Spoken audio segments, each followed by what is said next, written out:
ఆ 2వ అధ్యాయము 42వ వచనం.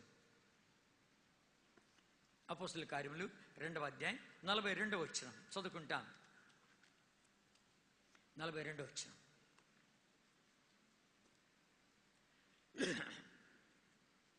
వీరు అపోస్తల బోధేందును సహవాసముందును రొట్టె విడిచేందును ప్రార్థన చేయడందును ఎడతెగక ఉండిరి అనగా ఈ వాక్యము చదవగానే ఈ పని చేస్తామా అన్నట్టు భక్సింగా అని కొలిది ఒకతను గుండు దుర్లుచుకొచ్చాయంట. గుండు దుర్లుచుకొచ్చే కొలిది ఇంకొతను ఈ మద్రాసు వాళ్ళ దగ్గర పై మీద కండువా ఉంటుంది, అది తీశారు, టవల్ లాంటిది, అది తీసి దులిపి దాన్ని పరిచాయంట. ఇంకొతను పరిగెత్త వెళ్ళి 2 నాన్ రొట్టెలు తీసుకొచ్చాయంట. 2 నాన్ రొట్టెలు తీసుకొచ్చి అది పెట్టాయంట. ఇంకొతను పరిగెత్త వెళ్ళి 2 గ్లాసులు నిమ్మరసం తీసుకొచ్చాయంట. తీసుకొచ్చి అది ఆడ పెట్టాయంట. ఇంకొతల పై మీద కండువా తీసి దానికి కప్పాయంట. అది వాళ్ళ మొట్టమొదటి ప్రభు యొక్క బల్ల. ఇంకా వాళ్ళు ఆరాధించ మొదలు పెట్టారంట. వాళ్ళు ఆరాధిస్తుంటే మేము ఎక్కడున్నామో మాకే తెలియదు, తన్మయమైపోయాం, లీనమైపోయాం, పరవశించేశాము, మాకే తెలియదు, ఎంతకాలం ఉన్నా కూడా మాకు తెలియదు. అంతగా ప్రభుని ప్రేమిస్తూ ఆరాధిస్తూ హెచ్చిస్తూ గణపరుస్తూ లీనమైపోయాం. వాళ్ళు ఒకతను కళ్ళు తెసి చూశాడు ఏం జరుగుతుంది. తెల్లటి మేఘం కమ్మిందంట, భయపడిపోయి మళ్ళీ కళ్ళు మూసుకున్నాయంట. అక్కడ ప్రభు మాట్లాడుతున్నాడు, ఈ రీతిగా బల్ల ఏర్పాటు చేయి, బ్రదర్స్ ఒక దిక్కు కూర్చోబెట్టు, సిస్టర్స్ ఒక దిక్కు కూర్చోబెట్టు, సెంటర్లు పెట్టు బల్ల. ఆరాధన కొరికే 4 మాటలు వాక్యం చెప్పు. ఒక్కొక్కడు వ్యక్తిగతముగా నన్ను ప్రేమించి నన్ను ఆరాధించి గణపరిచేళ్ళుగా అవకాశమే.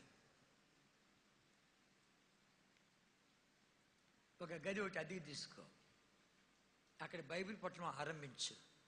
ఇవన్నీ అక్కడ ఈ మహానుభావుడు దొరికిన ప్రత్యక్షత. అర్థమైందా? ఒట్టడికి వచ్చింది కాదు, ఇది క్రయము చెల్లించబడి వచ్చింది, క్రయం చెల్లించబడి వచ్చింది. అట్లా ఒక గది తీసుకున్నారు. గది తీసుకొని దైవజనుడు భక్సింగ్ గారు ఆరంభించాడు బైబిల్ స్టడీ.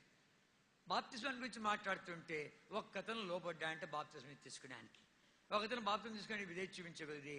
అక్కడ వాళ్ళు ఉన్నటువంటి ఆ గది ముందర చిన్న తోట ఉందంట. ఆ తోటకు నీళ్లు పోసేయడానికి చిన్న తొట్టు ఒకటి ఉందంట. ఆ తొట్టులో బాప్తిస్మం ఇస్తామని తీర్మానం చేసుకున్నారు.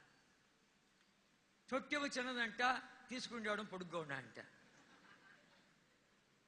భక్సింగ్ గారు చెప్పారు, వాడిని 3 మడతలు పెట్టి ముంచి లేపి సాగదీశామన్నాడు. మొట్టమొదటి బాప్తిజం అది. ఆ బాప్తిజం ఇవ్వగానే మద్రాసు పట్ల ఉండే క్రైస్తవ నాయకులంతా పరిగెత్తి వచ్చారు. ఎవరి భక్సింగ్, ఎక్కడి నుంచి వచ్చాడు, ఎవరిచ్చారు ఈయనకి అధికారము బాప్తిజం ఇచ్చానికి అని కర్రలు కత్తులు కటారాలను పట్టుకొచ్చారంట. నేను మోకాళ్ళ చదువుకుంటున్నాడు, ప్రార్థన చేసుకుంటుంటే చెప్పు ఎవరిచ్చారు నీకు అధికారము అంటుంటే భక్సింగ్ గారు అన్నారంట, బైబిల్లో పూర్తి వాక్యం నాకు అక్కర్లే, సగవాక్యము చిన్నపిల్లల బాప్తిస్మము, చిలకరింపు బాప్తిస్మము అనేది చిన్న వాక్యం ఒకటి నాకు చూపించు చాలు, తీయండి మీ బైబిల్ అని అంట. ఒకరి దగ్గర బైబిల్ లేదు, అంత కర్రలే ఉండే. మీ బైబిల్ తీసుకొస్తే నేను మీతో మాట్లాడతాను అని అంట. ఈ వేళ వరకు రాలేదంట. భక్సింగ్ గారి మీటింగ్ కానీ ఎవరైనా వెళ్ళారంటే, బాప్తిస్మాలు తీసుకున్నారంటే, మా మిషన్లో ఉన్నటువంటి మీకు ఉద్యోగాలు పుడతాయి,